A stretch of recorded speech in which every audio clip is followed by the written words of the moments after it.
And welcome to the Out of the Know Vidcast, or your OTK. Obviously, we are your Out of Your Nose. I'm your soccer-loving host, Jason, or as a lot of you know me, the Colonial Cannon. Joining me tonight is an esteemed panel from literally all over North America and England.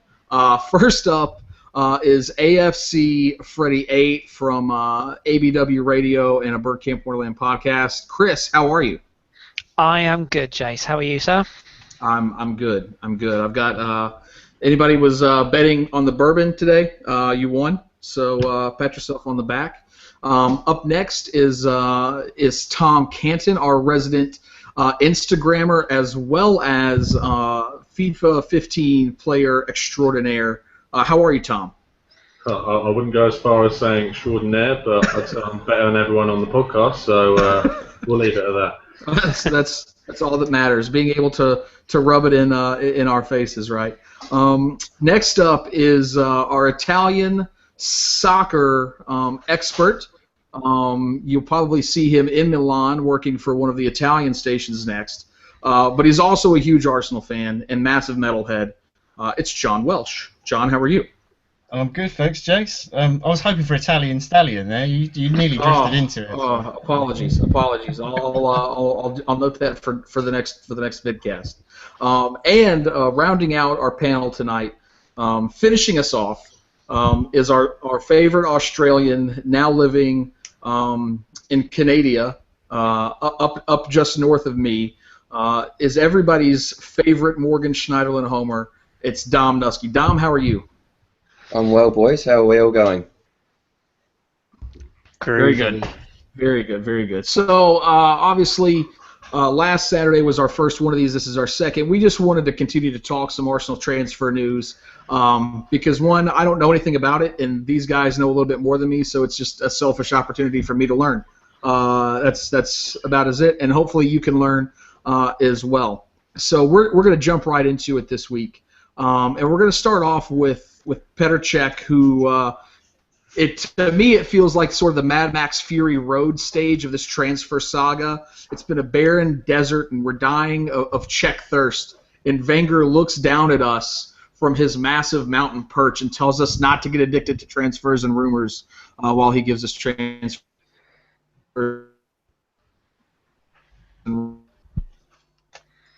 So, what do you got? What do you see out there in the Twitter spheres? Okay, so basically it's the deal that people are expecting to happen at the moment. We're seeing it all over the media. Every single paper's running the story. Every single news outlet's running the story. It's what everyone is tweeting about at the moment. And I thought that for what I'd do talk about it would be to compare our keepers to Cech, because if you think about it, it's not like we're in need of a goalkeeper particularly. Like people are asking for a world-class goalkeeper to come in, but we still have two very good goalkeepers in our ranks. You have Wojciech Szczęsny and David Ospina. David Ospina has been deputised in goal mainly for the later part of the season, and he's done a very good job. You can't say he's done anything particularly wrong. He hasn't cost us a game, and he hasn't cocked up at any point. And I know Chris is a very big supporter of him. And to be honest, I can't really find a fault as into why he should leave in place of Cech. So I've drawn up some stats, and what we know about Cech is that he's 33 years old. He only turned 33 in May, so he's only very newly 33 years old. He's 196 centimetres in height, which compared to David Ospina is 13 centimetres taller. So he's significantly taller than David Ospina. And in some cases, for being a goalkeeper, being very tall is a very important part of that. Petr Cech won the Golden Glove in the same season that Wojciech Szczęsny did, and also in two previous occasions.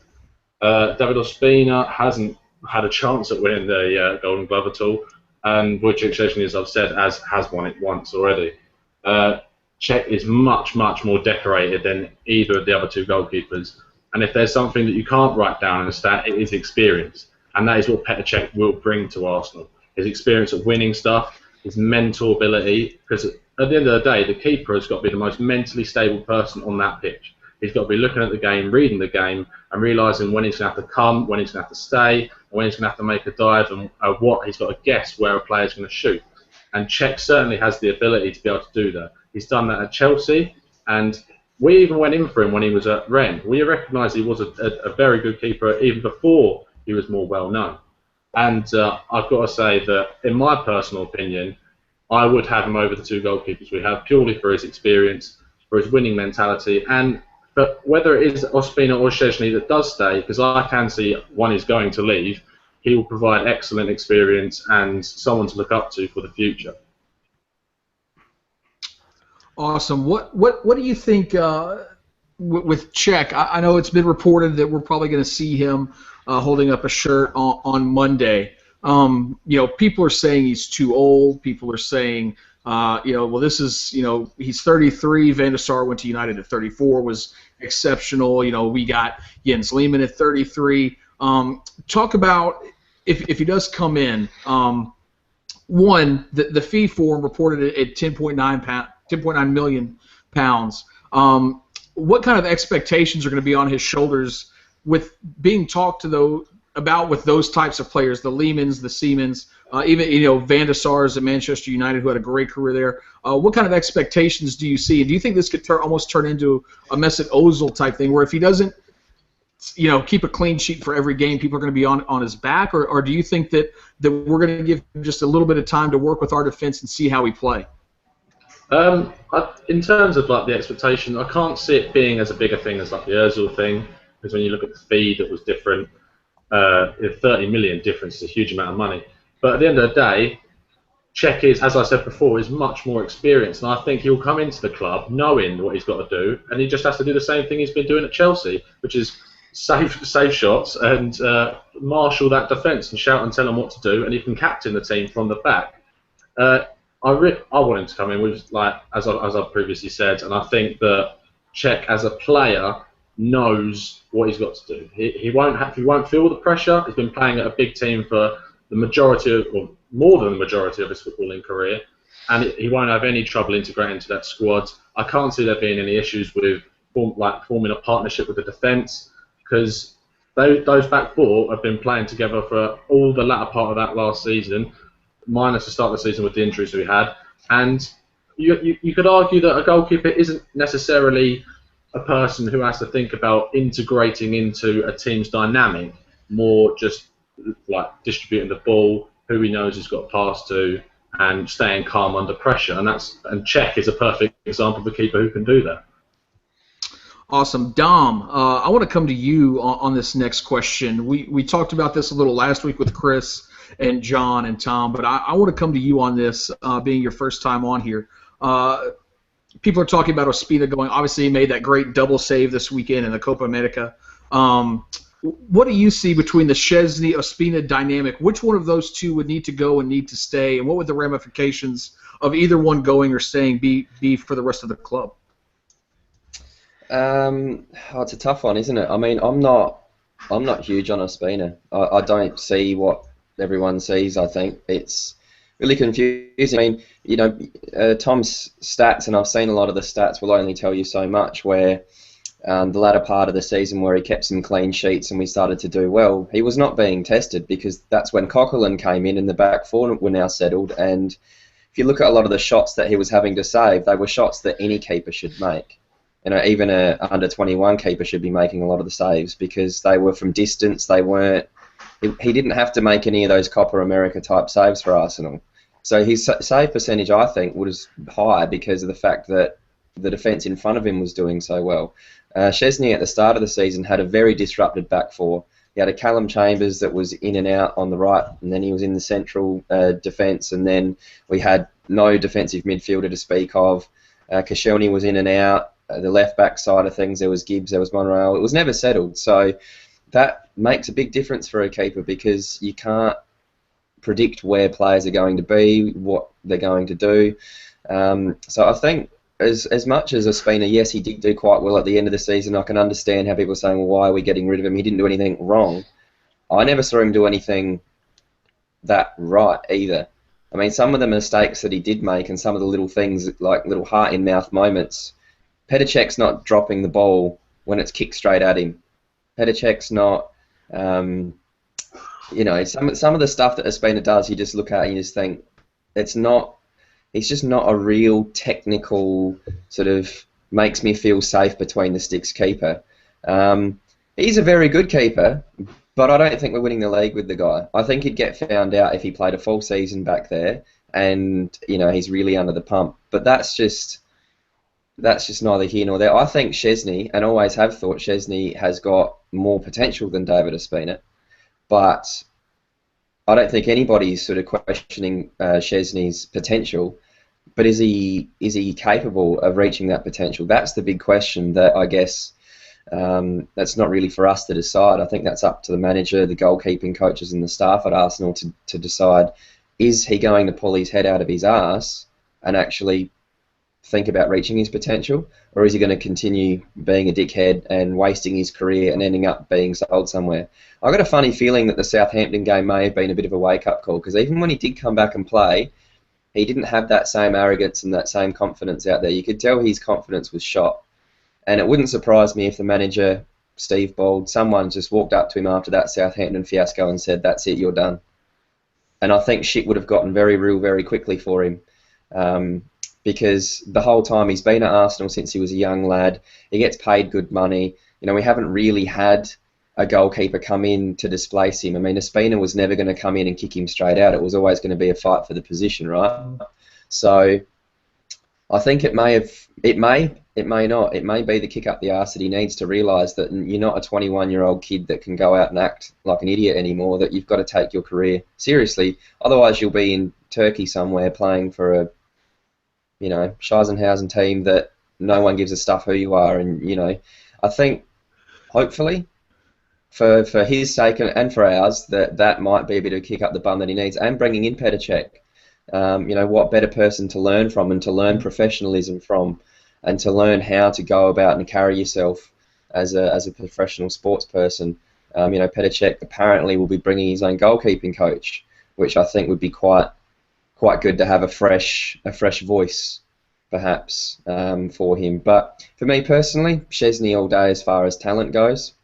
As far as whether we're going to see that talent come out, that's, I guess, a decision that the management make, because they're in a much better position to know whether he's going to reach that potential or if he's going to just keep acting like a dickhead.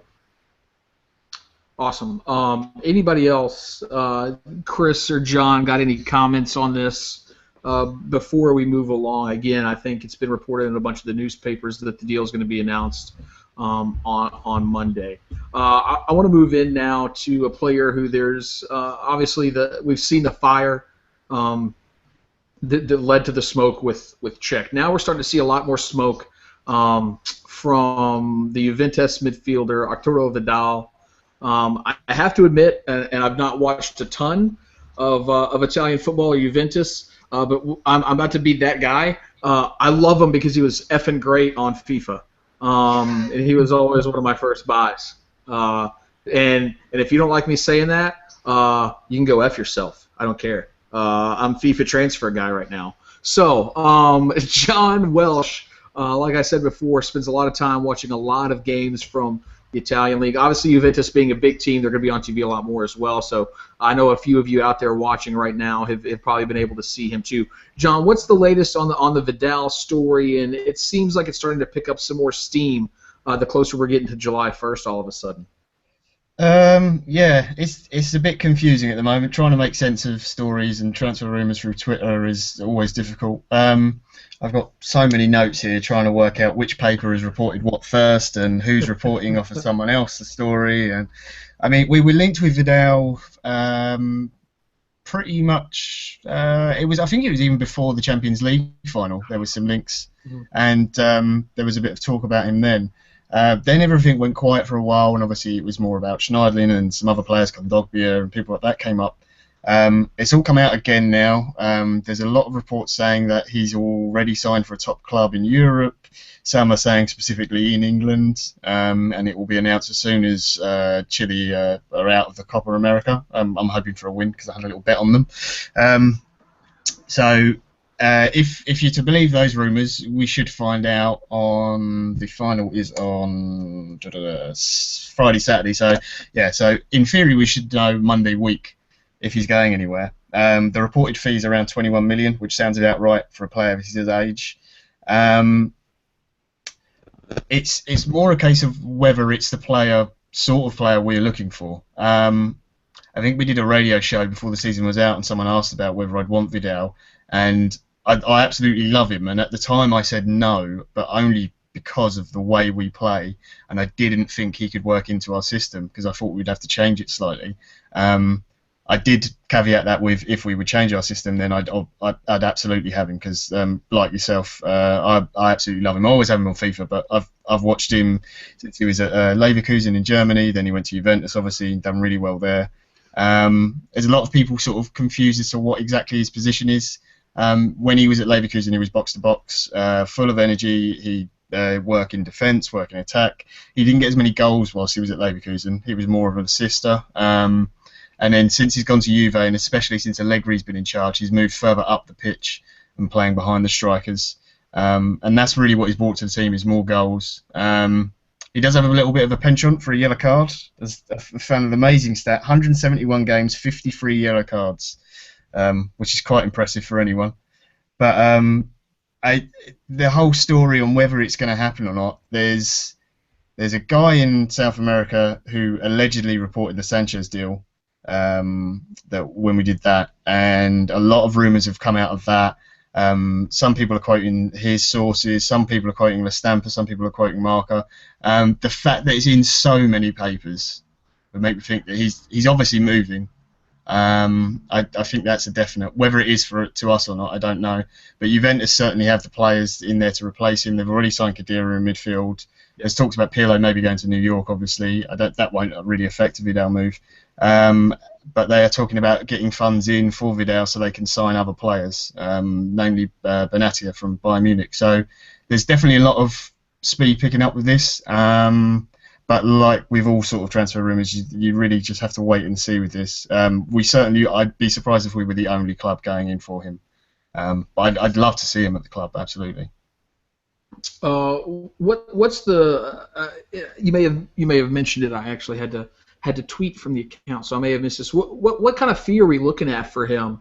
And what do you think is a fair fee for a player of his caliber and his age?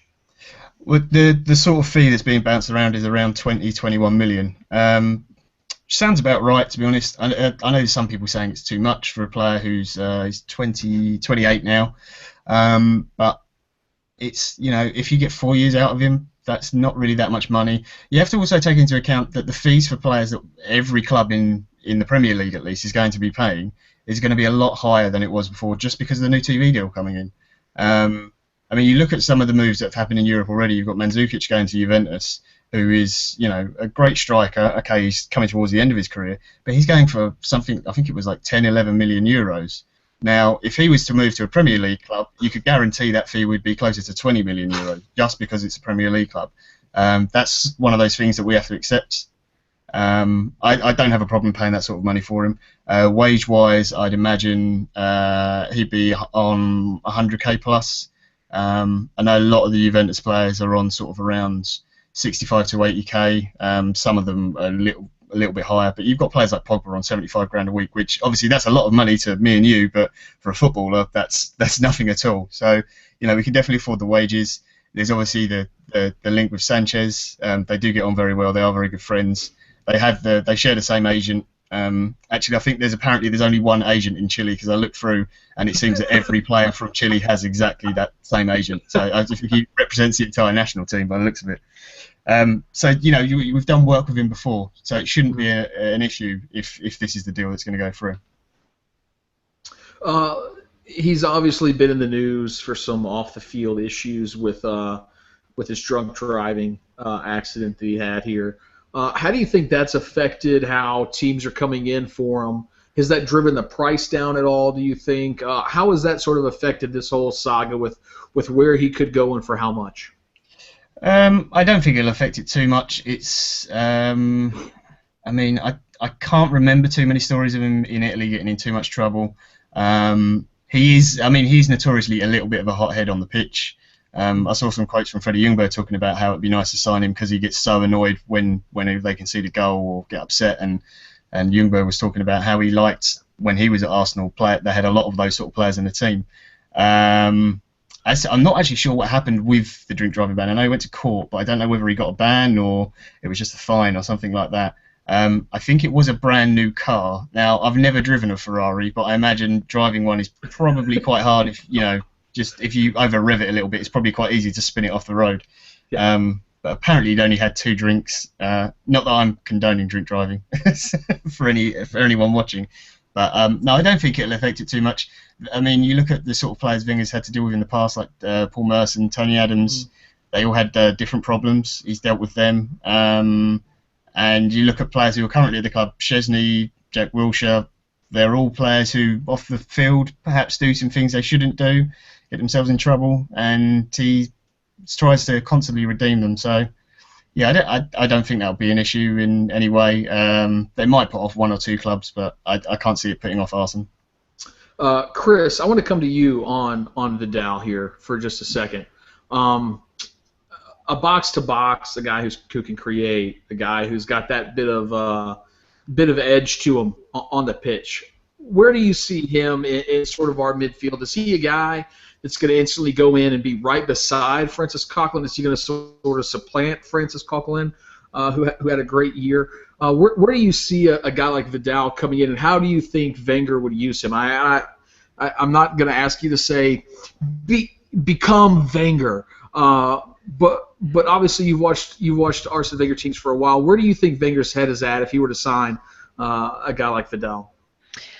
I mean, it's a hard one to judge. What I would say is that with I made this point the other day. We were chatting about this very same point. I think if you sign a player of that much ability and that much talent, you need the right manager to harness that ability. And I think in Arsene Wenger, you've got the perfect manager if you're looking to take a player who's playing one role with one club and you're looking to bring him to your club and slightly change his game. If you look at what Arsene Wenger has done with Thierry Henry as the obvious example, bringing him in as a wide player and promoting him into that striking role. Patrick Vieira was another one that he was a bit of a half a centre-back, half midfielder, was a bit lost. He made him into the central midfielder that he is. Emmanuel Petit was a centre-back at Monaco. Lauren was a right midfielder at Mallorca. The list is endless, and the most recent example of it, of course, is Santi Cazorla, who obviously came to us from Malaga as that number 10, if you like, in behind the front man, and gradually as his career has gone on at Arsenal, whether it be through force of not buying the right player, you can argue that debate all day, but he took the role on last year. And he was adaptable and he embraced the role, and more than that, I think he's become a better player for it. And I think with what Arsene Wenger can do potentially with Vidal, he's an athlete. John touched on it previously. He's had experience in the box-to-box role before. It's not like we're taking a player who's never played that role. We're just taking that player and sort of saying, well, can we slightly adjust his game? Can we almost bring him back to where he was before? And even with Alexis Sanchez, to a degree, we've played him furthest forward or out wide, and we had to do a little bit of tinkering to get the best out of him. So, you're talking about a legit world-class midfielder, in my opinion.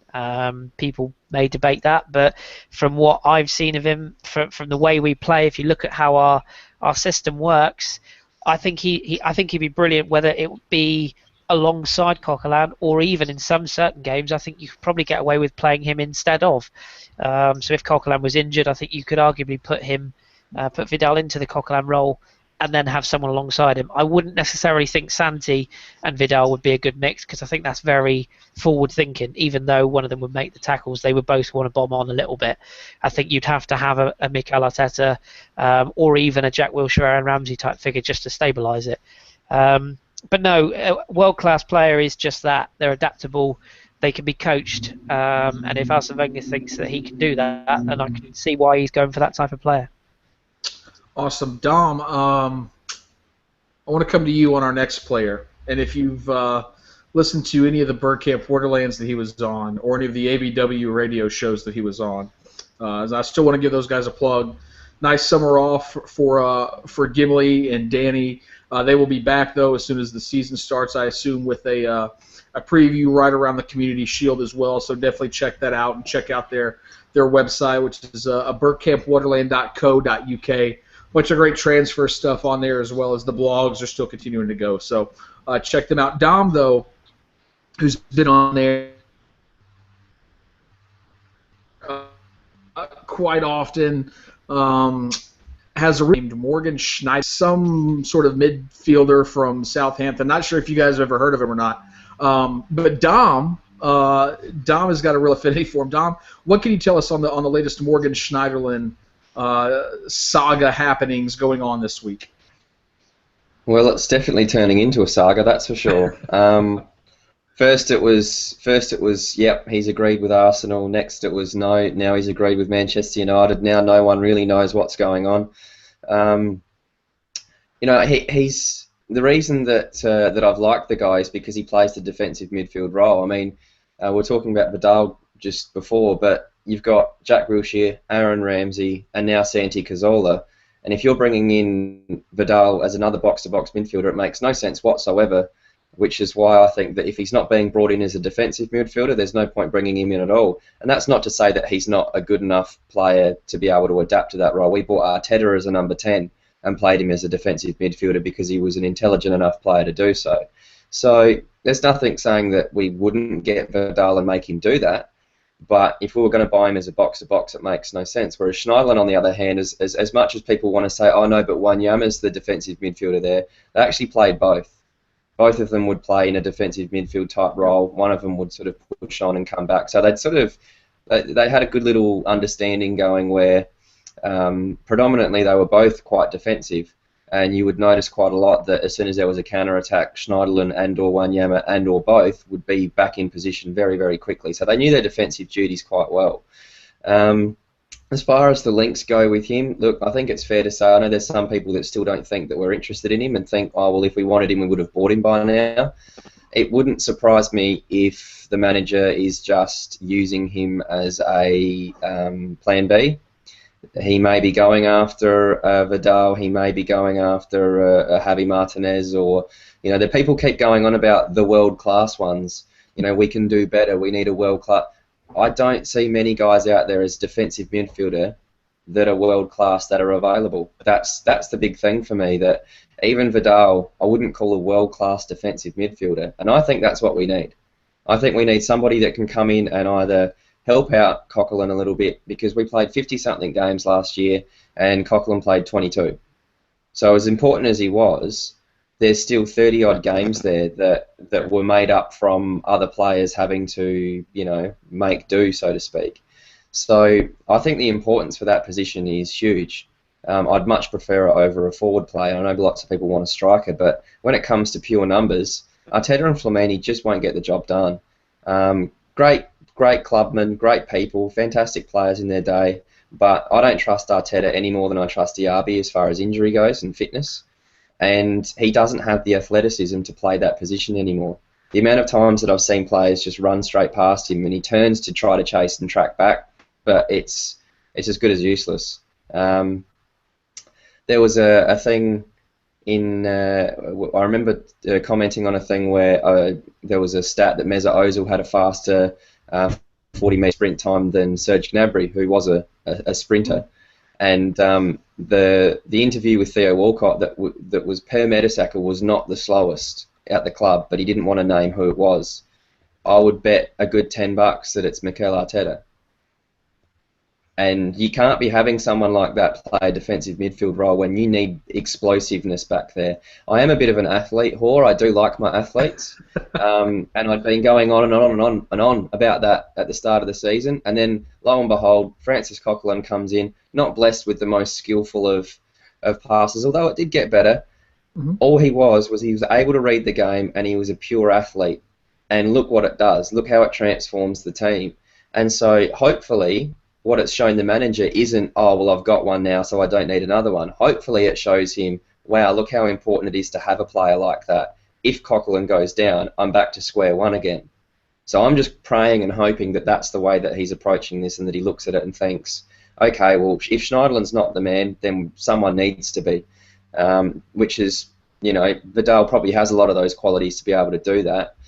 But with the Schneiderlin stuff, it's difficult because I know that Manchester United are in for Schweinsteiger, and perhaps they're using the Schneiderlin stuff, or the Schneiderlin's agent is using that as Manchester United are going to buy him now, so it could give us the hurry up, or it could get us to hurry up and pay some fees that apparently we don't want to pay.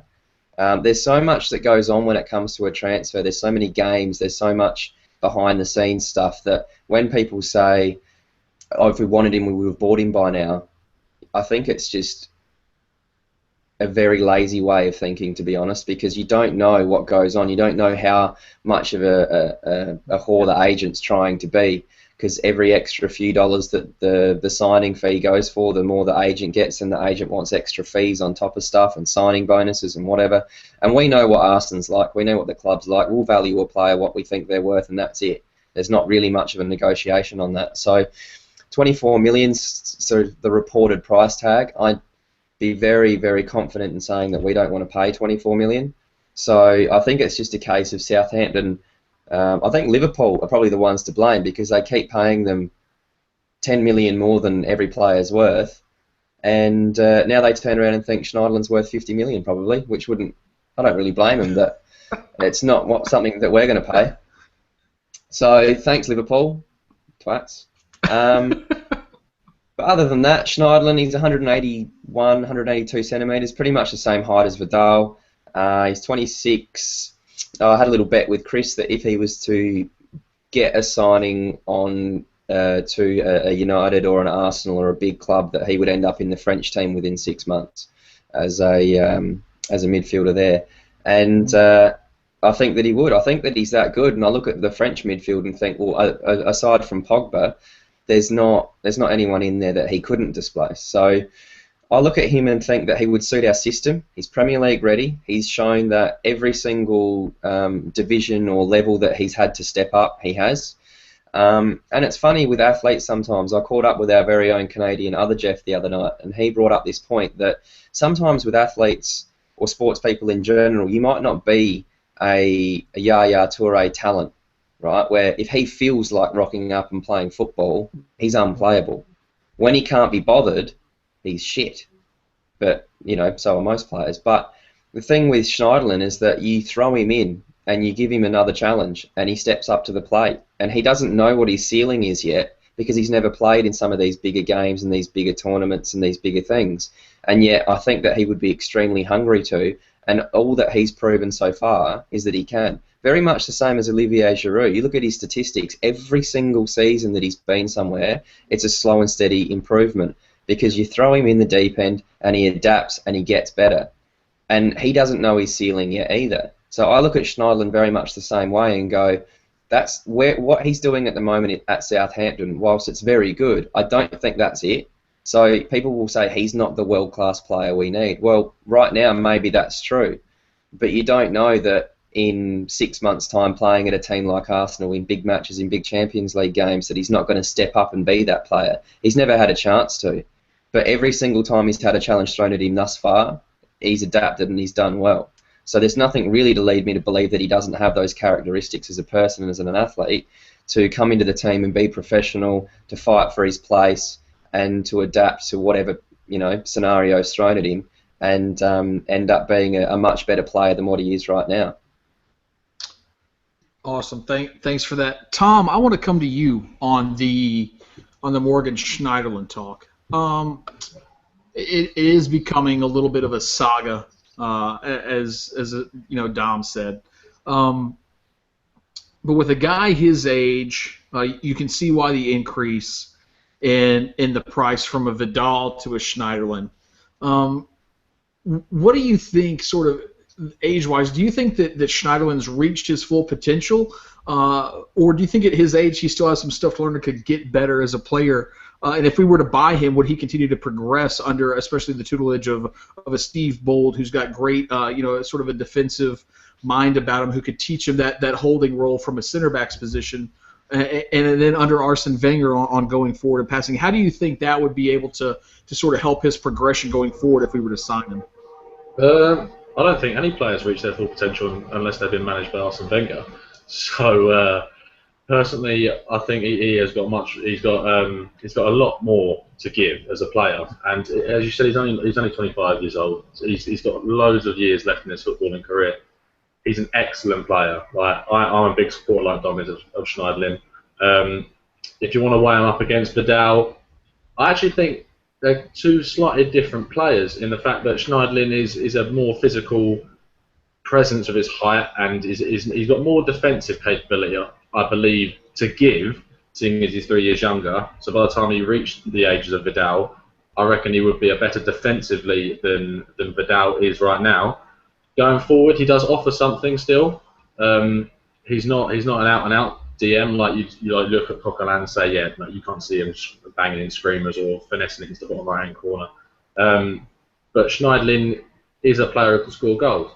And I just think that if we were to bring him in, he would take Coquelin's place. I think he's better than Coquelin. That's no way saying that Coquelin isn't a good player. He's been excellent for us. But I think Schneiderlin would come in and battle him for position and take it away from him. I think he's capable of doing that. And it's just a bit saddening now that United look like I mean, we don't know, but it seems at the moment that United are going to be the team that get him. And it'll be a great addition to their team because they do need a defensive midfielder, just as you could argue as much as we do. So, yeah, I would say that Schneiderlin is worthy of playing for us. He would take the place from Coquelin, and he'd certainly add much more to the team than we have at the moment. Dom, I want to come back to you on this. I know I've heard you talk in the WhatsApp group about this before. Is Schneiderlin a direct replacement for Francis Coquelin, as Tom thinks, or do you think that those two players can play beside each other? I think they can play beside each other in certain games. If you're going to Stoke away, or if you're going to have, a game that you might be 1-0 up and you need to bring on a little bit more defensive reinforcement to see out the last 15, 20 minutes or so, they can definitely, play more of a two defensive or two holding midfield with, an Ozil or a Cazorla or someone in front of them. But I think it would normally be one or the other, which is why I would see that as a much more sensible move than Vidal, purely because with Vidal you're now putting him towards a box-to-box a little bit more, where he's now competing with Ramsey, Wilshere and Cazorla, where we've got plenty of cover and plenty of world-class fantastic players. I keep sort of going on about it that if you look at our team as a whole, in every single position we've got full-capped international players. Giroud, Welbeck, Walcott, Chamberlain, Ozil, obviously, Ramsey, Wilshere. You go back to the centre-backs, Mertesacker a World Cup winning centre-back. You've got Koscielny now, he's playing for France. Right backs, you've got Debuchy, left back, Gibbs and Monreal, but our defensive midfield, we have none. Even Arteta's never played for Spain. Flamini's not getting a chance for France anytime soon, and Coquelin's not getting into that French team either. So I look at that and just think that there is a position there for an upgrade when it comes to world class. But I personally don't see Schneiderlin coming in and kicking Coquelin out straight away. I don't think that Vidal should come in and kick Coquelin out of his position straight away, purely because of what Coquelin was managed to do at the end of the last season.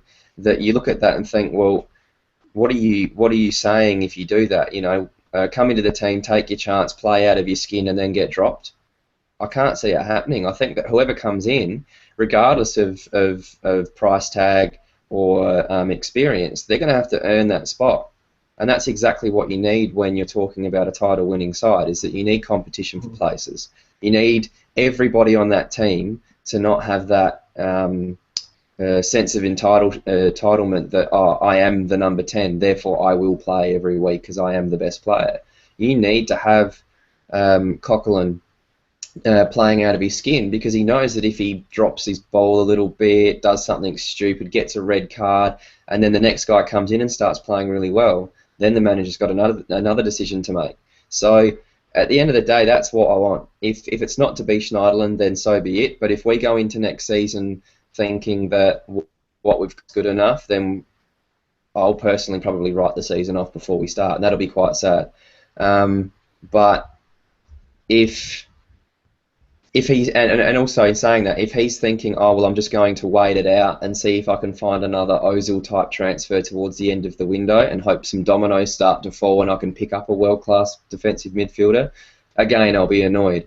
I think it's a position that is urgent enough that we need to go out and identify a couple of targets and just go after them and see who we can get. And if it's not your number one because they're dithering and things aren't working out so well, then pull the pin and go for your number two, because I don't think that, waiting and trying to get the best deal is going to work with this one. If that happened with a striker, I would be more than fine with it, because I don't think it's as pressing concern.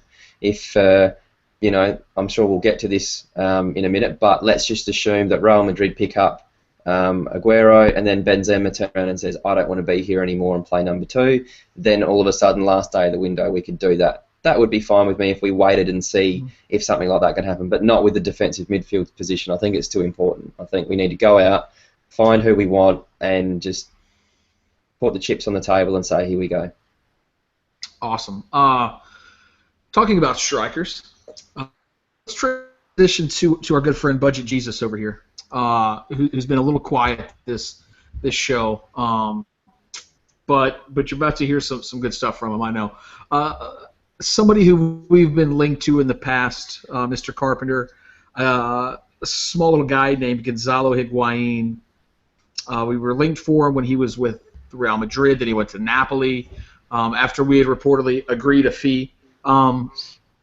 Let's talk about him coming from Napoli. Napoli is in one of those clubs that underperformed this year. Needed to move some players on. Do you see Gonzalo coming here? Is he a real need? And if he does come, what type of player is he, and what can he bring to this Arsenal team?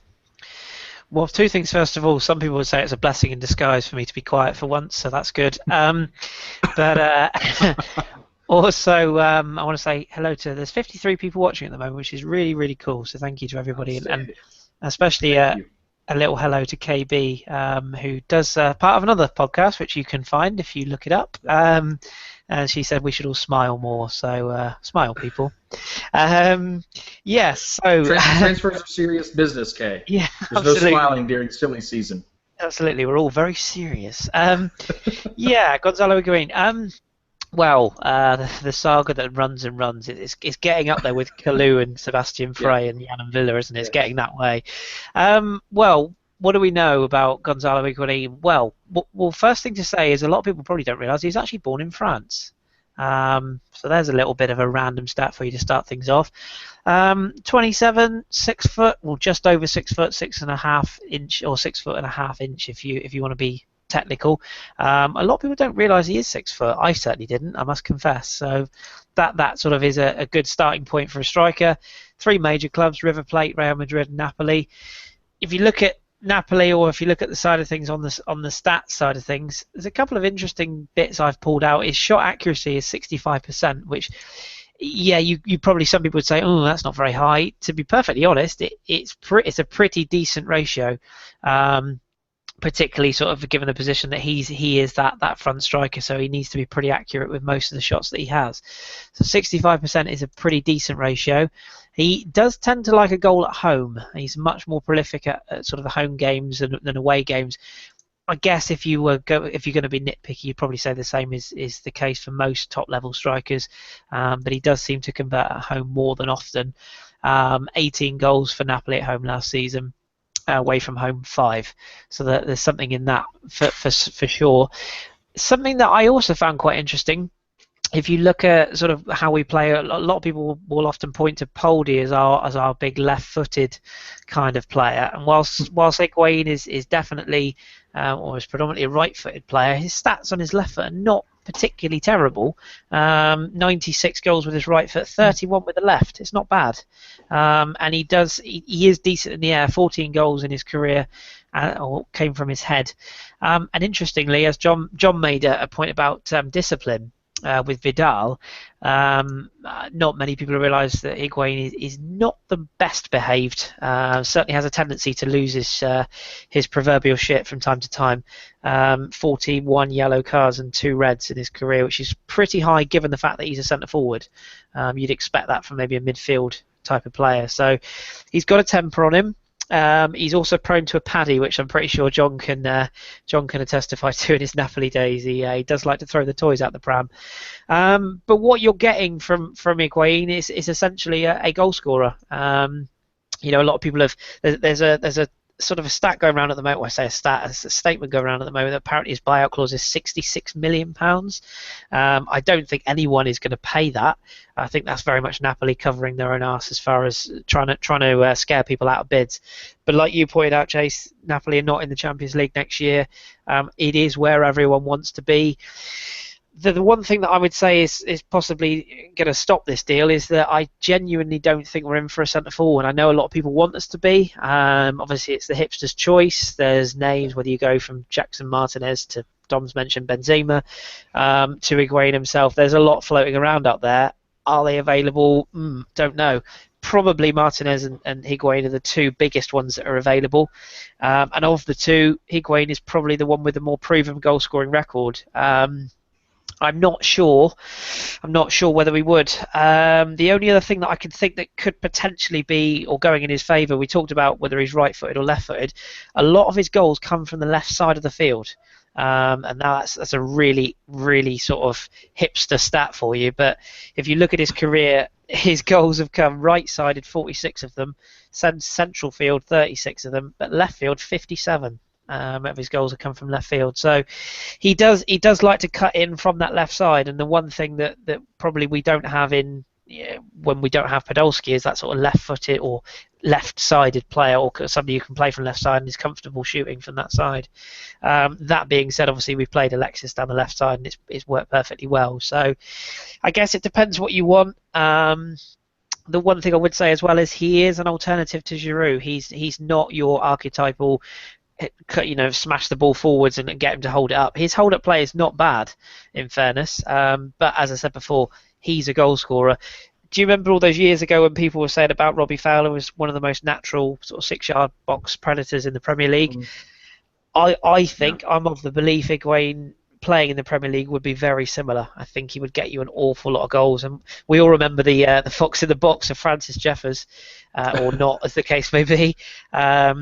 I think he would get goals for Arsenal.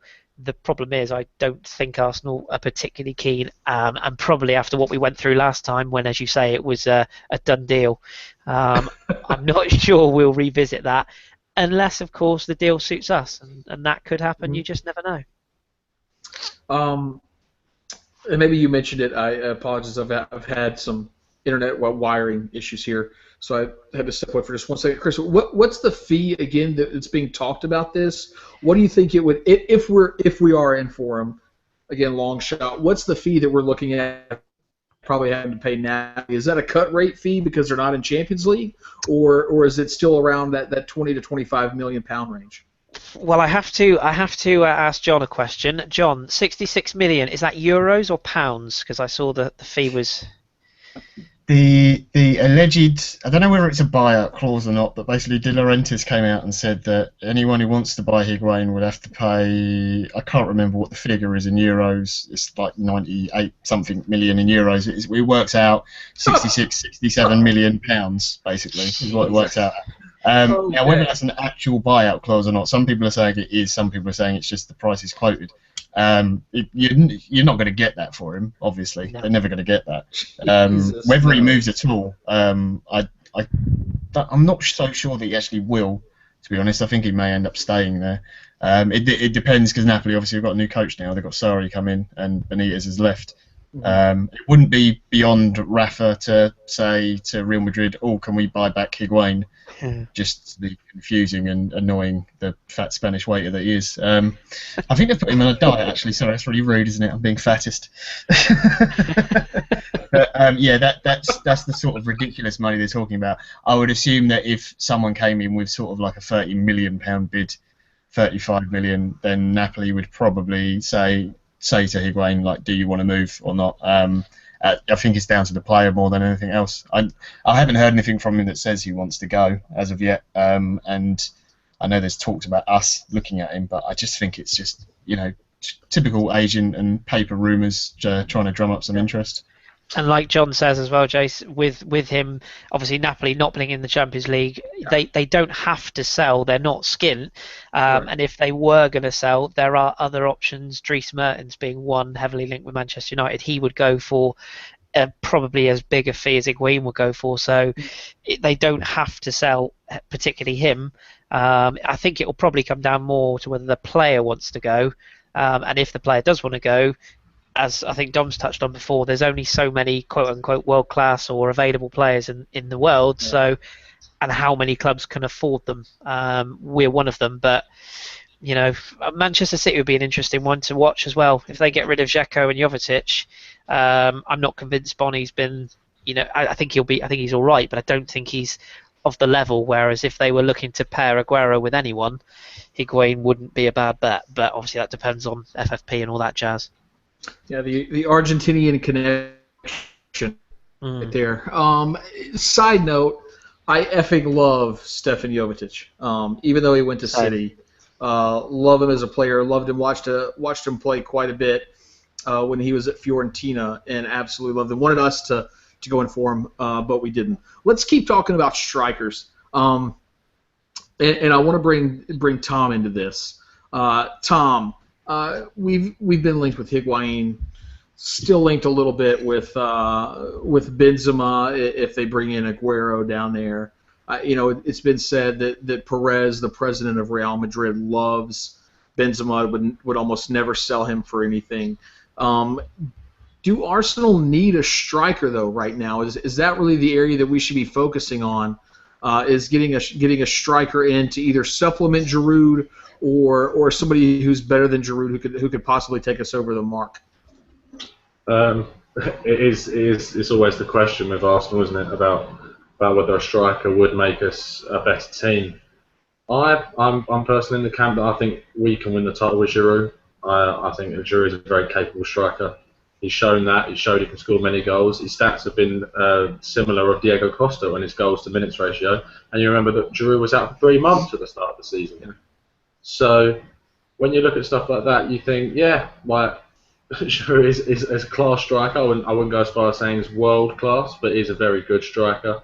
It's just a simple fact that there aren't strikers out there available at the moment. You look at the likes of Higuain, and I personally wouldn't say he'd add anything extra to the team that Giroud doesn't. I mean, he's a different player, but in terms of would he supplement more goals than Giroud, I can't see it, personally. The player that makes Chris sweat a little, being Lacazette, would certainly, I believe, make more goals for us than Giroud would, but he's not going to move from Lyon unless so gets a ridiculous bidding. So I can't see him moving. Jackson Martinez looks as if he's going to Atletico Madrid, and he's personally too old. And he's 28 years old, not 29. But I think that he's a bit too old now. So you're looking around, you're thinking there aren't any strikers. Benzema, as John loves to say, that Perez loves Benzema, and he'd rather I'm going to quote John here and say he'd rather let Ronaldo go than Benzema. So I can't see that happening either. It's a simple fact that I don't think Wenger hasn't been a person in the past to buy a big name striker. He's brought in players like Henry and even Shamak and Bentner and Giroud who haven't been world class when we bought them. And when you look at Henry, and he made him into one of the best strikers the world has ever seen, and he's had times with Shamak and Bentner where it didn't really work. And now you look at Giroud and how much he's progressed since we bought him. And I think if we are going to see a striker come in, it won't be this season, but it might be next season, and it might be a name that isn't being talked about right now. So that's my take on it. I'm not sure if the other guys have any other thoughts on that, but that's how I feel it's going to be. I've got something quickly to bring up about that. Well, Dom, I wanted to come to you anyway. Okay. Because me and you are of the same mind. Whereas we don't necessarily need a striker who scores 30 goals a year. we need a defense who lets in only 30 goals a year. Talk us through the philosophy of that. And then you can you may have a different point. You can expand on that as well. But I specifically want you, with all the talk about the striker and Giroud, and we need to have somebody world class and the 30 goal a year striker. I would love for you to be able to, and again, me and Dom would agree with this, dispel the myth of the 30 goal a year striker as opposed to a 30 goal a year defense. Well, if you were to bring in a 30 goal a year striker, and that means Giroud goes to the bench, it means that Sanchez doesn't score 25 next season. Sanchez scores 10 to 12. It means that your right-sided player, whether it be Theo or someone doesn't score 15, 16, he scores 8 or 9. That's all that happens. That's all that's ever happened, and it's all that ever happens to any other team. You don't add 30 goals to your tally by buying a 30 goal a season striker. So, an example, in 2004-05, when Chelsea shit the league, they only scored 72 goals. They finished on 95 points. We finished on 83 points, second. We scored 87 goals that season. They won the league by that many points and scored that many less goals. You know why? Because they only conceded 15 for the season. That's what won them the title, not the goals up the other end, because we scored a shit ton more goals than what they did. We scored 15 more goals, they conceded 15 less. And you can see what won the title. It wasn't the fact that we scored more goals. This season, they scored 2 more goals than us for the season, something like that. So for a team where everyone's going on about their attacking prowess with Hazard and Diego Costa, the world-class striker that is, they only scored 2 or 3 more goals than us. The difference is that we're scoring team goals. We're spreading the goals around. And personally, I'd nearly rather prefer that, because it means that if your number one striker goes down, like Giroud did, it doesn't mean that that's it, season over. It means that the next man up is good enough. Yeah, exactly. Excuse me. Oh, sorry, I got something caught in my throat there. Go ahead. Yeah. Fuckface Von Clownstick, that guy. Exactly. So you've got a situation where I loved supporting a 30 goal a season striker, whether it be Thierry Henry and even Van Persie when he was in an Arsenal shirt. There is nothing better than having a talisman and an Aguero that goes out there and bangs in the goals. It's awesome to watch as a supporter, and we've been blessed as Arsenal fans that we've had so many of them, going right back to Alan Smith all the way through to Ian Wright, onto Thierry Henry. Dennis Bergkamp had a good season before Henry came in, and it goes on. And so I think that people are used to having that talisman up front, that swagger, the arrogance, where they're just banging in the goals. And because now we've spread that around a little bit, people assume that we're missing, that it's missing. And it's not, because the goals remain the same. The season tally of goals scored is the same in the whole, which is why I personally think the defensive midfield spot is a much, much, much more important part of the pitch, because our goal tally isn't declining year after year after year without the help of a 30 goal a season striker. But if you look at the past 3 or 4 seasons as far as how many goals we've conceded, it's staggeringly high in comparison to the seasons where you win stuff. Mm-hmm. So that's the area of the pitch that I would be looking at addressing, because I don't look at the top part and think that we're that short. And the Higuain stuff, for example, there's no way on earth I would want us to pay £20 million for the guy. Because I look at Theo Walcott and think that Theo would score just as many goals played up front as what Higuain would in our team. I think that he's got a similar capability as the fox in the box, the instinctual finishing type stuff, given a chance. So I look at that and think that I don't think we're all that short as far as strikers go. If the world-class guy pops up and a deal can be done, obviously you have to do it. And if that means that it demotes Giroud to the bench, then so be it. But I wouldn't be going out there pushing and pushing and pushing, trying to find a forward. If anything, I'd be trying to find a wide player, a wide forward, because I do think we're missing a natural sort of creative goal-scoring wide forward on one of the sides. But yeah, I guess we'll see as the window goes on.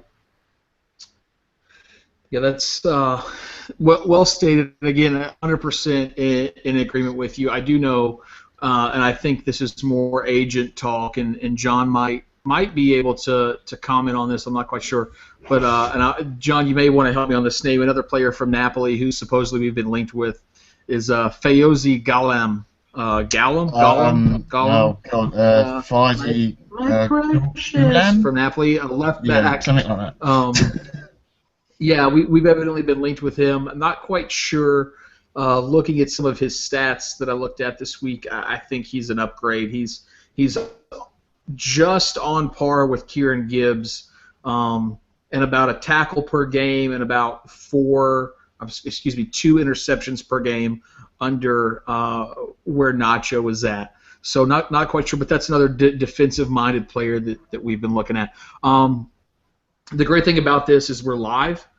We have 57 of you who have as much of a life as we have, 58 of you now, and are watching this live and are interacting in our chat box on the side. Chris Carpenter is the one who's managing that. Please, we want to get your questions, so start submitting those right now. I'm going to ask the first question, though. Our good friend KB from Good Girls Podcast obviously has been watching us as well. And she wants to know about buyout clause. And I have a question for Chris as well. John, I want to direct this to you first, though. It seems like in a lot of these contracts, especially across the continent, more so than in England, you hear about a buyout clause, X amount of dollars. We may not hear about it, but it doesn't seem like there's a ton of buyout clauses that we put on our players. Kay, for instance, said, a player like Sanchez, we've never heard about a buyout clause, a certain amount of money that would take to get him away. Maybe a Mesut Ozil would be somebody like that as well. What do you think the reasoning behind that is of if we're not putting the buyout clause, why wouldn't we? And if we are, why aren't we broadcasting that? Well, I think it's definitely a rarity in the English game to have a buyout clause. There was obviously the famous Suarez buyout clause that we tried to enact with the 40 million and £1 bid. Apparently it was in his contract, and it was a genuine buyout clause, and that Arsenal could have taken Liverpool to court over it, and if Suarez really wanted the move, they could have paid the money and Liverpool would have had to let him go, but that's just a massive pain in the arse. On the continent, it's just the norm over there. You see some clubs that do it right, like Seville.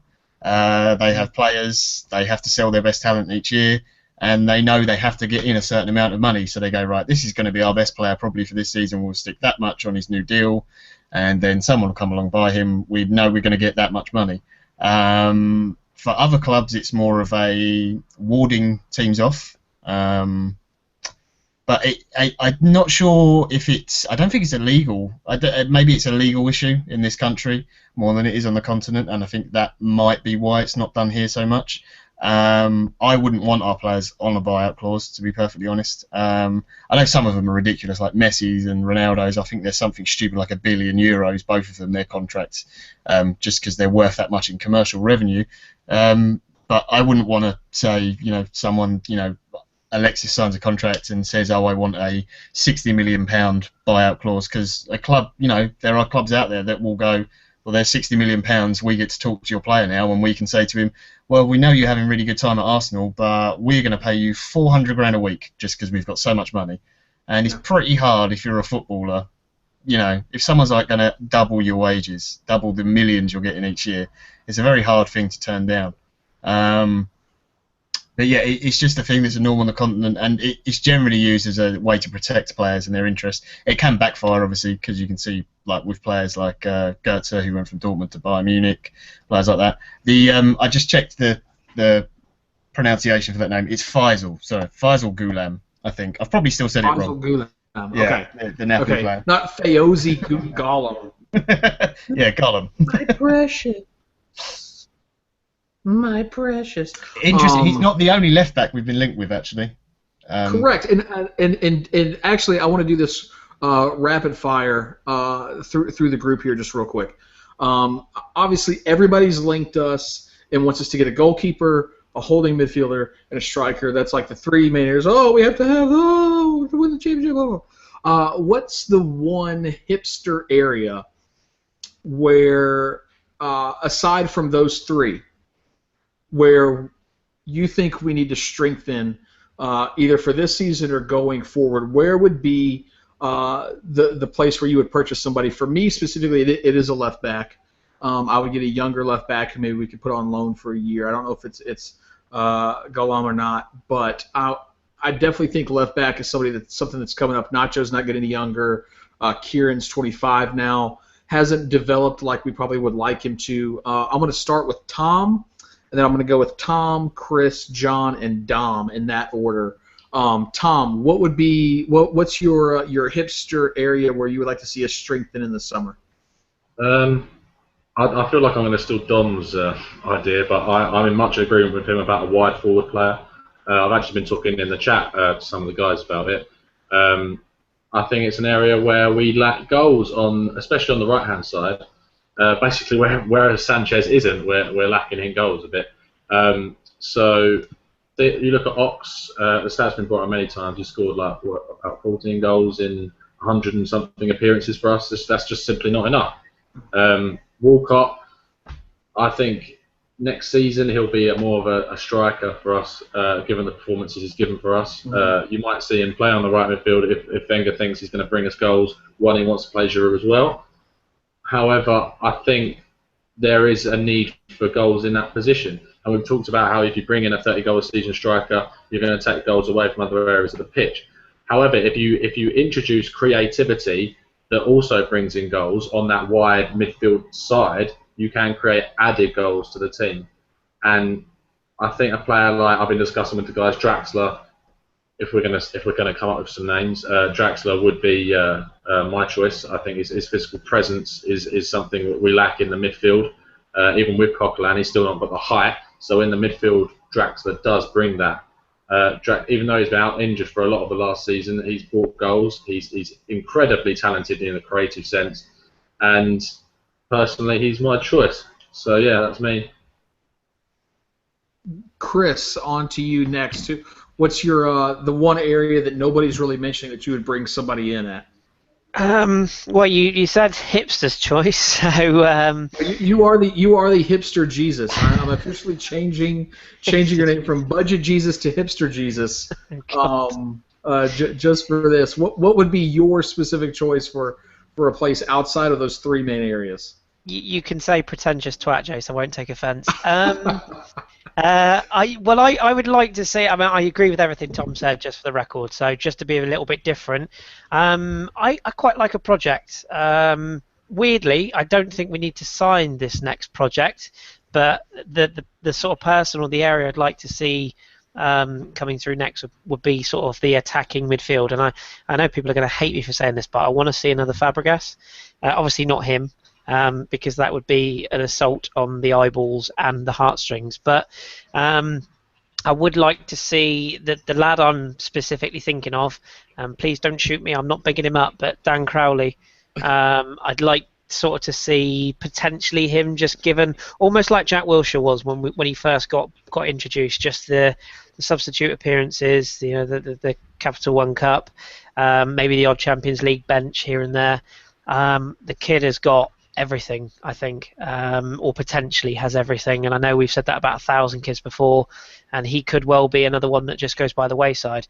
But as an English lad, as a guy in that sort of central attacking midfield position that could maybe just make a breakthrough, that's kind of my hipster choice. And as I say, we all love sort of, and I'm not going to say one of our own because some other bellends say that, but we all love somebody from our own academy and somebody coming through that's a local lad or that's been brought in as a youthful player. The only other name I could throw at you is Christian Bielik, who's the other one, but obviously a completely different position. I wonder how good this kid's going to be, but I'll stick with an attacking midfielder, and yeah, Crowley would be the one from in-house I'd like to see given that chance potentially. Oh, Chris, I'm gonna have to say Gideon Zelalem. Only because, as we say here, he's an American. He's Merkin. The American. The American. We shall see. He might go on loan, I think, possibly. You know that famous traditional American name, Gideon Gideon. Zelalem. Anyway, Indeed. let's go to John. John on this question. John, what's your hipster purchase / position this summer? I want the entire social media department at Arsenal to be changed. Basically, sack all of them and just hire new people because they're fucking terrible. That's me going full hipster. If you want a player's position, I would actually say centre back. That would be my choice. I'd want to see another experienced at European sort of level centre back come in. Now, this is a yes or no question. If we get an experienced European center back to come in, does Chambers go on loan or stay on the bench? Yes or no? Or does he go on loan? Yes or no? Yes, goes on loan. Okay. I don't completely disagree with you there. Dom, what other than Morgan Schneiderlin, who I know you're going to say anyway, what's the other hipster / sort of position that nobody's talking about that you would want to reinforce this summer? I'd buy him and play him as the striker. Why not? No. I'm with Tom. Tom stole mine. We all know that I think that a wide forward is where I think we can produce some more goals. We've got 25 out of Alexis on the left. We got a few down the middle from either Giroud, Welbeck, whoever happened to be playing there. The right-hand side, we got Bupkus. So I think in moving Alexis over to the right, where he had a boatload of assists and goals for Barca the year before we bought him, he can play anywhere. I mean, he can play on the left, he can play on the right. It doesn't matter. It's not going to dampen his goal-scoring ability. And then I would bring in Draxler on the left. There's been a little bit of chat in the box about Draxler and his position and whatnot, but I see Tom in there's going into bat for me. Someone said that he's not as good as the Ox. Well, they are quite different players. Draxler's 187 centimetres tall. He's a big kid, which would give us a little bit of height and a bit of physicality on one of those wide spots where you've got Oxlade-Chamberlain, Alexis, Theo, Gnabry. They're all well under 6 foot, smaller, diminutive type players. It'd be nice to have a little bit of physical presence out there. He also does have a much better goal and assist ratio than Oxlade-Chamberlain does. Ox has got 14 goals and same-ish assists in over 100 games. Draxler's had 30 goals, 30 assists in 160 games. Keeping in mind, Draxler made his full German international cap in 2011, and he's only 21 years old right now. So the German national team, I don't know if people are aware, is kind of a little bit more difficult to get in than the English one. Getting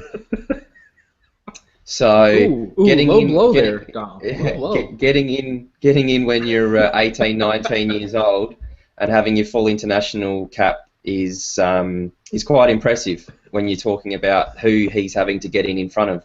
They've got players like Royce, Ozil, Goetze, those types of guys are in the positions that he was getting chances in. So he is I'm not going to say an upgrade on anything that we've got, but he's different to what we've got, and that's the main thing. There's no point bringing in somebody that's already same as what we've got. It's not to say that Oxlade-Chamberlain gets demoted and doesn't get a chance anymore, because I think eventually he'll end up centrally anyway. So you look at someone like Draxler, he gives you that difference where people will say that Theo in a wide position isn't defensive enough. He gets a lot of goals and assists, but he doesn't do the rest of the work. And then you've got Oxlade-Chamberlain, who starts deep and dribbles at players. He doesn't make runs in behind defences, so I think that he's got a lot of his game that he needs to work on to really be a dangerous wide forward. And I don't think he's naturally... I think he likes to run and dribble with the ball. That's why I think that Arsenal looks at him and thinks that he would be better off in midfield. So that's why I look at Draxler. He fits somewhere in the middle. Purely on statistics, it's not Theo numbers, but it's definitely a lot more than what Oxlade-Chamberlain's giving us. And I think that it needs to be somewhere in the middle for us to have balance. And you always hear the manager talking about balance. And I think that having an Alexis on the right-hand side gives you just a little bit of defensive stability and an attacking position. And I think having Draxler on the left, still gives you that midfield physicality, defensiveness, and it helps out someone like Monreal, whereas beforehand it was Podolski over there doing basically next to nothing, and Monreal got looked to look like a pretty average defender when he's not.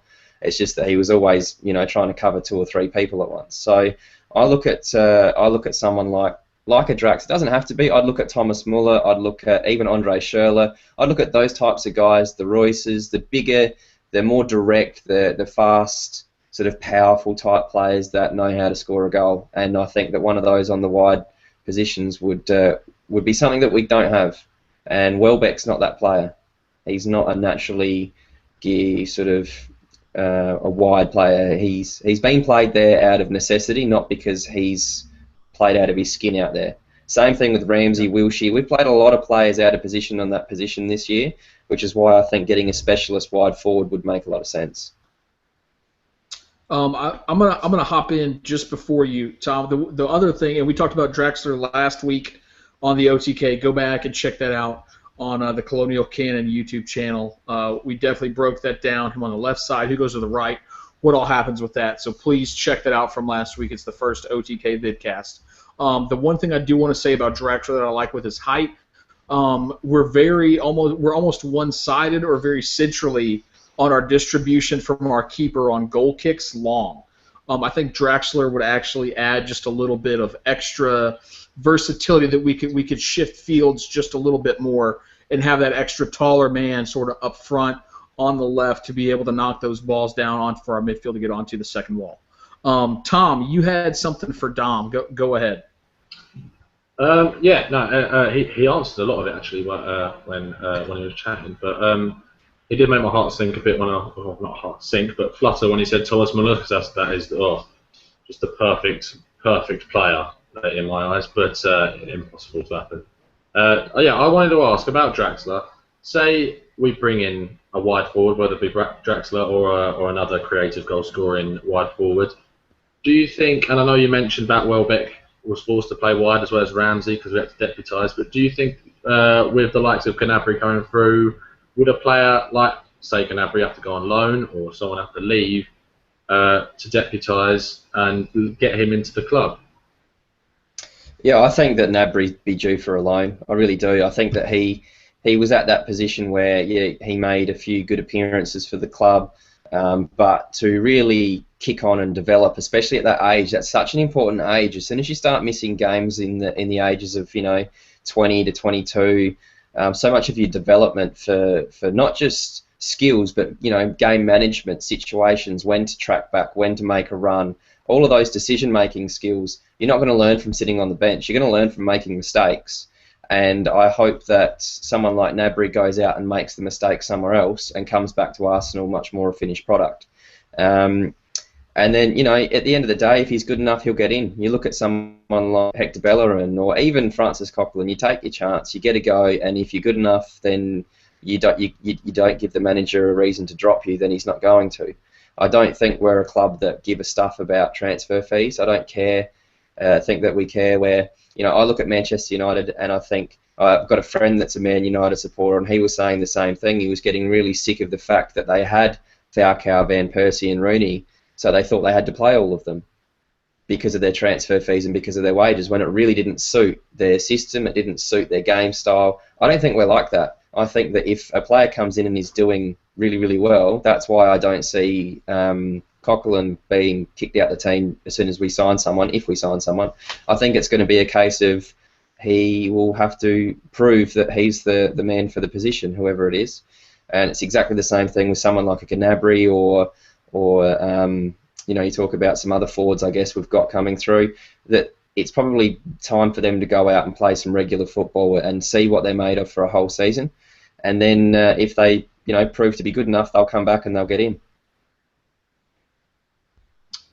Awesome. Thanks for that, Dom. I want to go now into some chat box questions. Chris, who's got some questions? I know I believe it was Ivan had a question in there, and there were a couple others, maybe not on transfers, but just overall. If you'll go ahead and get asking on some of those.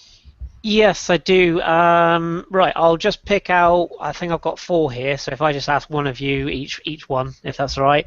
I'll stick with Dom first of all because it concerns his mate. Dom, question from A4 Arsenal Yes, the answer FC. is yes. The answer is yes. Good, thank you very much. The question was, would you take him roughly from behind? So I'm glad that you feel that way. That's good. No, the actual question was. From A4 Arsenal FC, do you think Schneiderlin might think he can't be guaranteed above Koch at Arsenal, and he might think about not getting to play for France? So in other words, would he go elsewhere, as in United, because he's worried about the competition at Arsenal, or is it anything different? I've heard sneaky whispers that he's very much wanting an Arsenal move. The problem, I think, is between the clubs agreeing a fee, and I hear that the agent's being a fair dick.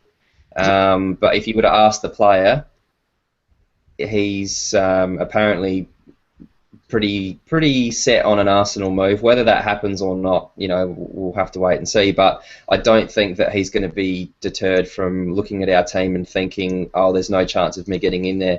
If I was him, I'd look at it and think that it's a great opportunity to kick on. I'd look at the Manchester United team and look at that and think, well, same thing. I don't think that they're in any more desperate need for that position than what we are. The fact that they're Manchester United, I'm sure, makes us think that all of their players are shit. But at the end of the day, they do have Daley Blind. They've got Herrera, Mata. I mean, they've got some good midfielders there. They're a quality side still. So I think that he would probably do well in either side, more so us because of the way that we play, but I don't think that he's looking around and thinking, well, I can't get in there, so therefore I'm not going to go there. I think he's very much pretty keen on coming along. Cool, nicely summed up. Thank you very much. John, let's go to you with this one. Question from Ivan, who we mentioned earlier. Sorry, put my teeth in. Ivan Williams. He said, a side question from transfers slightly. Do you think Perro is the best person to captain Arsenal? Surely Arteta won't be around for much longer. What do you think to that, John? Yeah, I mean, of the players that will most likely start out on the pitch, it makes sense. It'll be questionable actually because there was talk that Arteta had signed his deal, or it's just there ready to be signed, and it still hasn't happened, which is a bit strange. So I don't know what that really means for who will be captain, but I can't see Arteta playing that much anyway. So I'm guessing it'll be Mertesacker. You've then got to look at if Czech. We're saying the Czech deal was done because it basically looks like it is. Czech is obviously very much captain material as well. But being a player coming into a team, whether you can come in straight away as captain is something else. So at the moment, I'd go with Per, but it wouldn't surprise me if the Czech deal goes through, if you saw him with the captain's armband on in a couple of games. Good shout. Just staying with you very briefly, because you're the right person to answer this question. Pierre-Emerick Aubameyang, or as OG has pronounced it for Danny, who's finally managed to join us. Evening, Danny. Obama Yang. Just give us maybe 30 seconds of thanks Tom, head in hands there. Just give us 30 seconds of your knowledge of him in the Bundesliga and whether you think it would be a goer or not. Oh god! We talked about what the fee was the other day, and I can't remember it now. It was 28 million, I think, was the talked about price. Mm-hmm. It seemed a little bit high for him, but he has got Champions League experience. He's really fucking quick, and he did have a pretty good season for Dortmund this year, especially considering they were shocking for the first half of the season. And he's quite tall as well, so maybe he's a very Wenger player. The problem is he could be amazing, or he could be Gervinho. No, I was just going to say, very very streaky. Yeah. He's the German League Theo Walcott. That's what he's saying. Yeah, good shout. Yeah, with about 1.5 foot on him in height. We've got one of those. We don't need another one. Yeah, fair point. Dom, just while you're there, just another quick aside. You wanted to just add something very quickly about the Czech age and price tag? Yeah, this is something I wouldn't mind actually throwing to you guys as a quick little discussion because people will say, oh, he's just turned 33, he's too old, it's £11 million, most expensive player over 30, whatever it is. And I look at that in a different way. I look at it like this and think to myself, we're going to get 2 years of top quality football out of Petr Cech. Even though he's 33, goalkeepers will not mature until they're over 30. I did some training. Oh, Jace has not muted himself before he left. What an amateur! I can't work with these people. But he's going to be able to give us 2 years of top quality football. I've done some work with quite a high level goalkeeper, back home, and I asked him this question actually because it interests me. This was about 12 months ago, and he said that it's because physically you're fine. You don't have the miles on the clock. You're just as fast and explosive at 30. In fact, when you're talking sprinters, which is an explosive sport, they're not going to peak and get as fast as they can possibly get until they're around 32, 33 to 35 even. So explosiveness is what goalkeepers is all about. You keep your flexibility, that's fine. It's the game management. It's the decision making that this guy was telling me about. It's the fact that you know when to come, you know when to not. You can read the play differently. Things just seem so much easier. The game almost can be in slow motion sometimes. And at 33, there's absolutely no reason to think that he won't be able to give us 2 seasons of top quality level football. And for a guy like Petr Cech, we've seen what that is, and that's quite good. He's one of the top 5 goalkeepers in the world, in my opinion. So I'll ask you this. We've spent £11 million and $100,000 a week on players that haven't given us 2 years of top quality football. Podolski, Gervinho, players like that, Bentner, Shamak. My question to you is, do you look at it that way, or do you think that he is too old and it is a lot of money to be spending on a guy like that? Okay. So, Chris, you can go since you're not on mute.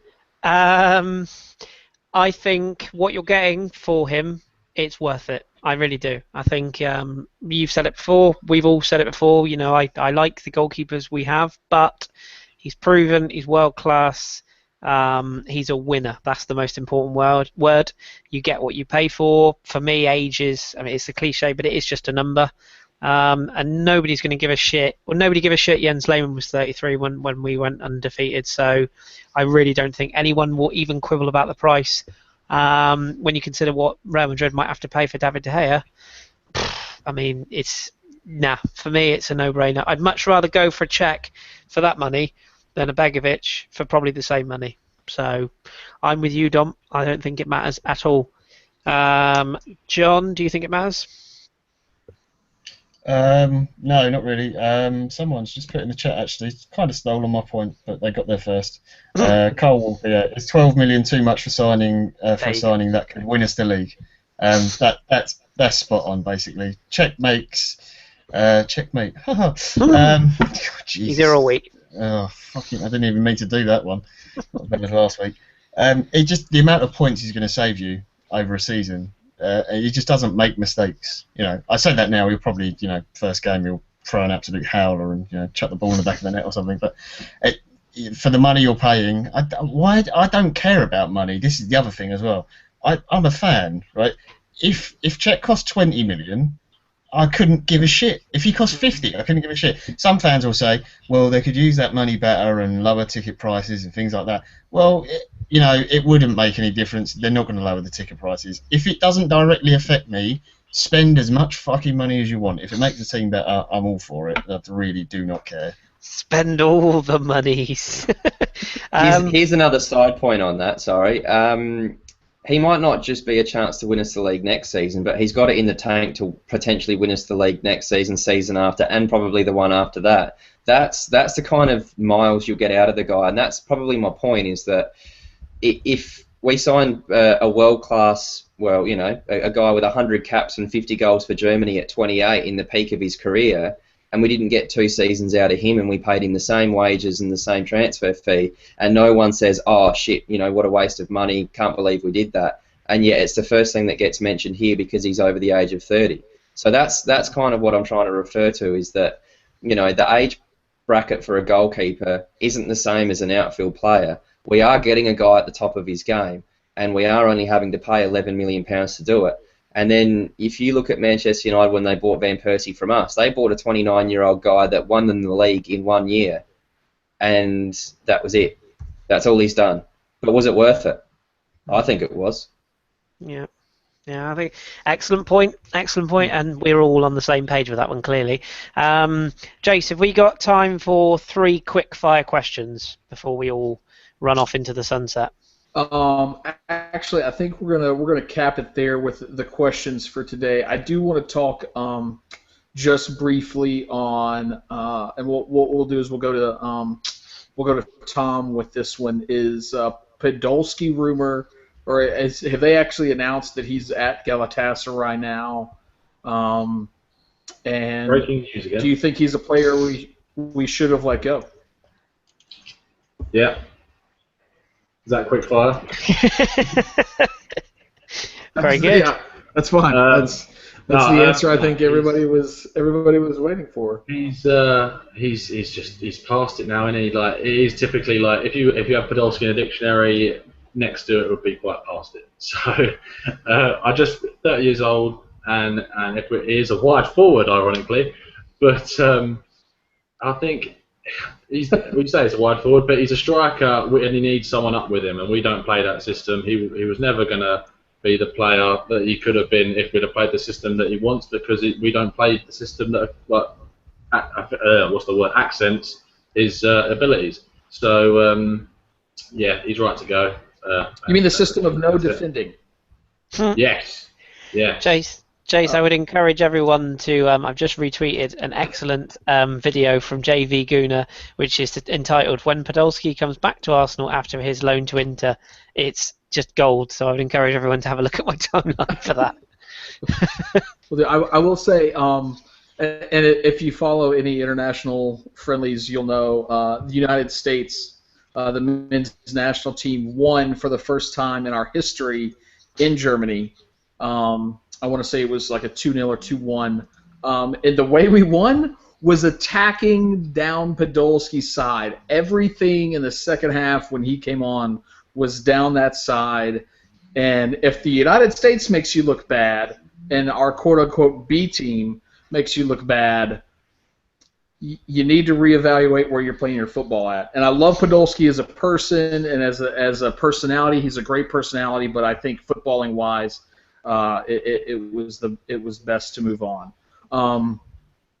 Having said that, I think we'll sort of round out today's show. I do want to get a quick update. Chris, as we know, he is the captain of the Pirates of Barbacania. In his part of England, and not the captain. He's the coach, the manager. He is their Arsene Wenger. Chase, the brains. Yes, correct. The brains of them. If you're the brain, who's Pinky? That's all I want to know. Good question. Big shout out to old school cartoon right there. Let's talk about you had a preseason game this morning. Let's talk about how that went, and then let's get some information on your transfer window and how it's going. Very briefly. No, we're back in pre-season. We've only had a very brief. Well, we didn't really have any weeks off, to be honest. I've punished them. I've put them through everything. Dom would be proud of me that I've got them doing hill sprints and ladders and all sorts, squats, everything. Brilliant. No, we won 11-1 this morning. So all you doubters out there, Raj Patel, Jason Davies, yeah. Yeah. I'm looking at you too. Obviously, you don't win anything in pre-season, but as you will know, Jace, with the Rail Hawks, pre-season is vital. In fact, as any Arsenal fan will know, get your business done early, get your squad settled, and away you go. So there have been a few departures, and we brought in 3 players who all made their debuts today, and they all looked awesome. So yeah, 6-0 up at half-time. Final score of 11-1, so it bodes well. That's our first game, and then we've got another 8 pre-season games lined up in late July and early August. So the hard work starts here, and I will certainly be getting more things to punish my team with fitness-wise from Dom in the coming days. So stay tuned for more. Let me go ahead and let me be the first to do this before our Welsh friend Jason Davis does. You conceded a goal. You're shit. Yeah. Let's round the show out with that today. If you are looking for some summer football, you can, as Chris said, watch my Carolina Railhawks, the team that I'm employed by, take on Minnesota United this Saturday, July 4th, at 5 p.m. Eastern Standard Time here in the U.S. That's 10 p.m. roughly UK time. So it should be on ESPN3.com. Check that out. As we're going in, and our boys are putting in some hard work and doing 2-a-days up until Friday, really, getting their fitness in for the next season. So it's the grind of the season starts now. So definitely check that out. I want to thank Dom, John, Tom, and Chris. Thank you guys for coming on. I definitely could not have done this without you guys. Anytime, Jace. No problemo. Thank you guys. Yeah, you guys have been watching the second ever Out of the Know or hashtag OTK Vidcast. Excuse me. I'm still getting used to this new terminology that I created. Vidcast. Check us back. I think we're going to be back probably most likely next Sunday as we get some more news. The transfer window will have opened by that time, so business can be done then. So hopefully we'll have some more stuff to talk about. Fingers crossed we'll have a player signing and holding up an Arsenal shirt to talk about and discuss and celebrate. So thank you everybody who viewed this live and watched us. And please RT and share throughout the week as we continue to spread the word and make you just as out of the know as we are. That's our goal here, is to make you all as much out of the know as Ben Fairthorne. That's our goal. Is so that you all learn something, and then we've all got some Arsenal to discuss in the offseason. So thank you so much. Thanks to the panel, and again, big thank you to everybody who watched, and hopefully we'll see you next week. Bye-bye.